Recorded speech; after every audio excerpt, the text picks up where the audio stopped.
দাবিতে আজকের পঞ্চায়েতে ডেপুটেশনে দলে দলে ছুটছে। বয়স্ক ভাতা দেওয়ার দাবিতে আজকের পঞ্চায়েতে ডেপুটেশনে দলে দলে ছুটছে।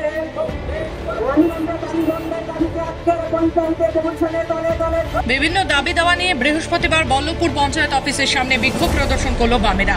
দীর্ঘদিন ধরে এলাকায় পানীয় জলের সংকট, আবাসন প্রকল্পে বাড়ি না পাওয়া, বার্ধক্য ভাতা না মেলা, রাস্তাঘাটের বেহাল দশা ও নোংরা পরিবেশের অভিযোগ তুলে বামপন্থী সমর্থকেরা প্রতিবাদে সামিল হন। বিক্ষোভ শেষে এক প্রতিনিধি দল পঞ্চায়েত প্রধানের কাছে এক স্মারকলিপি জমা দেয়। তো ওনাদের অনেক কিছুই আর্জি নিয়ে এসেছিলেন যে 100 দিনের কাজের পয়সার জন্য। তো এটা তো ঊর্ধ্বতন কর্তৃপক্ষকে জানানো হবে যে ওনারা এসেছিলেন, আগেও জানিয়েছি। হ্যাঁ, এখনো তো কিছু এটার বিষয়টা এখনো কিছু করেননি। বলেছিলেন যে 50 দিনের কাজ হবে, সেটাও বলেছিলাম ওদের কাছে, কিন্তু সেটাও এখনো চালু হয়নি। আর রাস্তাঘাট পরিষ্কারের জন্য বলছে, এগুলো তো করেই যাচ্ছি, তবুও আসছে যে এই কার্ডটা দুটো খারাপ হয়েছিল, সেগুলো সারানো হয়েছে। এই কার্ডে করে তোলা হয় তো।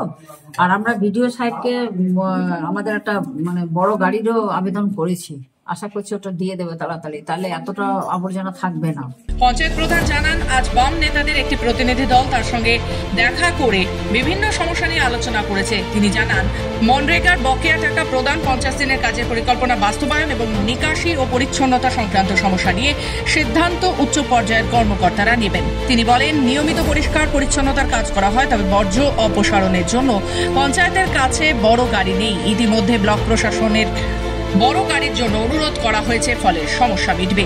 পানীয় জলের সমস্যা প্রসঙ্গে তিনি জানান, এলাকায় 11 থেকে জনস্বাস্থ্য কারিগরি দপ্তর বা পিএইচির মাধ্যমে জল সরবরাহ হয়, কিন্তু সেখানে সমস্যা থাকায় ঠিকমতো জল সরবরাহ সম্ভব হচ্ছে না।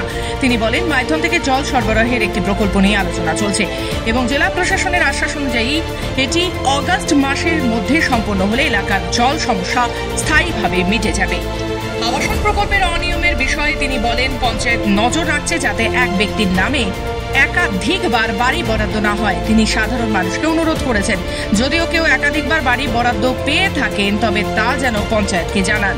আমরা প্রথম দাবি বলেছি যে 100 দিনের কাজ যে আমরা চালু করেছিলাম ইউপিএ সরকারের সময়, বামপন্থীদের সমর্থনে সরকার, আমরা মানুষকে বলেছিল 100 দিনের কাজ শুরু হলো, ওটা 200 দিন হবে, 600 টাকা মজুরি হবে। এরা ওইদিকে মোদি বাজেট তৈরি করলো, একটা টাকা বাড়ায়নি 100 দিনের কাজ।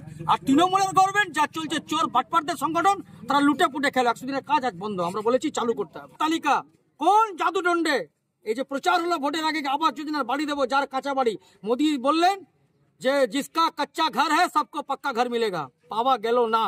তাহলে কাঁচা ঘর আর পঞ্চায়েত তালিকা টাঙাচ্ছে না। আমরা বলেছি কার কার নাম আবাস যোজনায় আছে তার তালিকা টাঙানো, আবাস যোজনার ঘর, কাঁচা ঘর যাদের আছে, যা প্রতিশ্রুতি ছিল তা দিতে হবে। বিধবা ভাতা বামফ্রন্ট সরকারের সময় 60 বছর হলে তারা বার্ধক্য ভাতা পেতেন, নিয়মিত পেতেন, আর বিধবা ভাতাও পেতেন। কিন্তু দুঃখের বিষয় যে বার্ধক্য ভাতা, বিধবা ভাতা নিয়মিত পাচ্ছেন না, স্বামী হারা হয়েছেন, পড়ে আছেন। অথচ তৃণমূলের নেতারা যার স্বামী মারা যায়নি তার নামে টাকা তুলছে। যদি দ্রুত সমস্যা সমাধান না হয় তবে তারা আরো বড় আন্দোলনে নামার হুঁশিয়ারি দিয়েছেন। রানীগঞ্জ থেকে কৃত্তিবাস সুবিদাসের রিপোর্ট, খবর বাংলা।